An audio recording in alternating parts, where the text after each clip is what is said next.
welcome to today's video. Today I'm talking about how to properly screen for tenants moving into your rental property so that you can manage your properties with ease and minimal stress and headache. My name is Tess and I've been investing in real estate for about 10 years now, and I have to say this is my biggest mistake that I have made in my entire investing career is not properly screening for tenants. I acted out of a place of desperation. I was just desperate to get somebody into my property so that it could be fully rented. And I didn't go through any of these steps. I met people, if I got a good vibe, I was like, okay, let's do it. And it's just not the way to run a business. It's not a way to run your investments. And this is a very simple process, but it's a process that a lot of property owners overlook.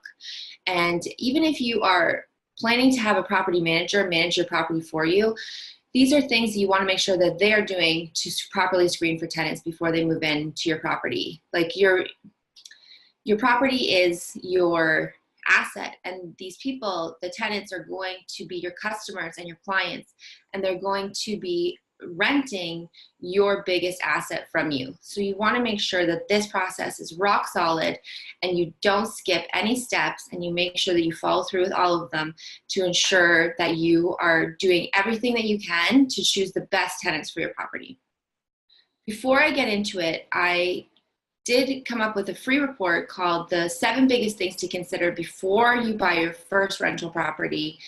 And I have to say, this is probably the biggest learning lesson that is in there, but there are 6 other great ones, and it's kind of a compilation of all the things I've learned.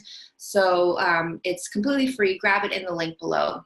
So getting into it, the first thing you're going to want to request is a rental application. There are many you can find online, and it's just a very simple application with basic information, and that's going to be the first thing that they are going to be filling out.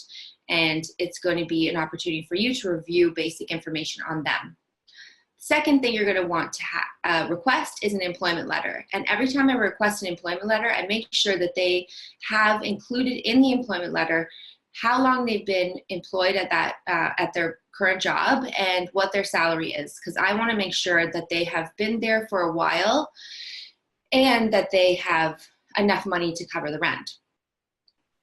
I also request references, and this is something that I know a lot of people request, but it's a little bit tedious because getting a hold of people on the phone today is a little bit difficult. So there's a little bit of a back and forth, and I need you to just commit to the process, and I need you to follow through until you speak to people, until you get your questions answered.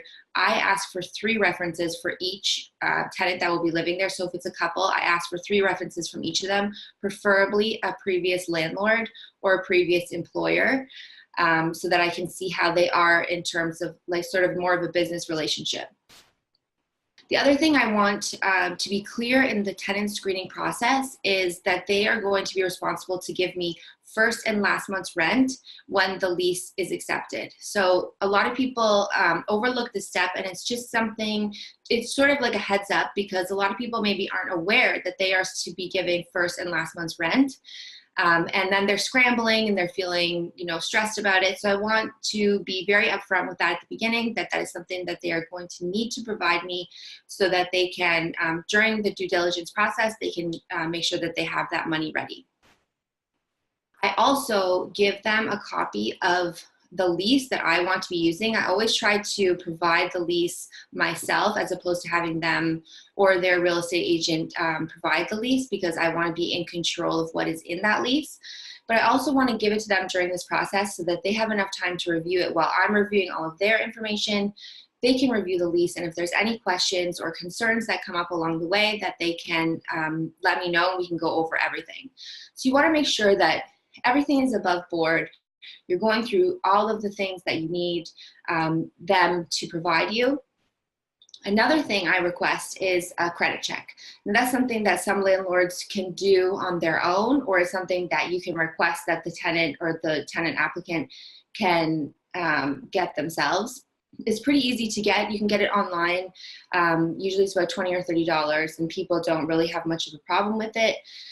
You're definitely going to want to request that and make sure that you go through and just kind of know how to look at one and know kind of things to look for and all the other things that go along with that. So those are all the things that I ask for and request. I make sure that I go through the rental application, I check and double check the references, get the credit check, the employment letter. Sometimes I even call the employer to make sure that they are actually employed there. And I also do a quick Google search. We live in an online world, and I'm not suggesting that anybody, friends, people that any kind of potential tenants to get into their private accounts or anything like that. But I do think that, we live in an online world, and I think it's fair game to be able to Google somebody's name. And if there's any red flags that do show up, it's better that you know now before they move into your property. Once a tenant moves into your property, it's very difficult to remove them. The tenant laws are very much in favor of the tenant and not the landlord. And whether that is fair or not is not a topic for today's video, but you do need to know that this process that before the tenant moves into your property is so important, and you have to take it seriously because this could be a relationship that lasts for many years to come. So I hope you got value from this video, and if you did, please feel free to share it. And don't forget to grab my free report, 7 things to consider before you buy your first investment property, that I know will help save you so much time and money. And, it's kind of a compilation of all the mistakes and lessons that I've learned along the way. So I hope you enjoy that, and I will see you on the next video.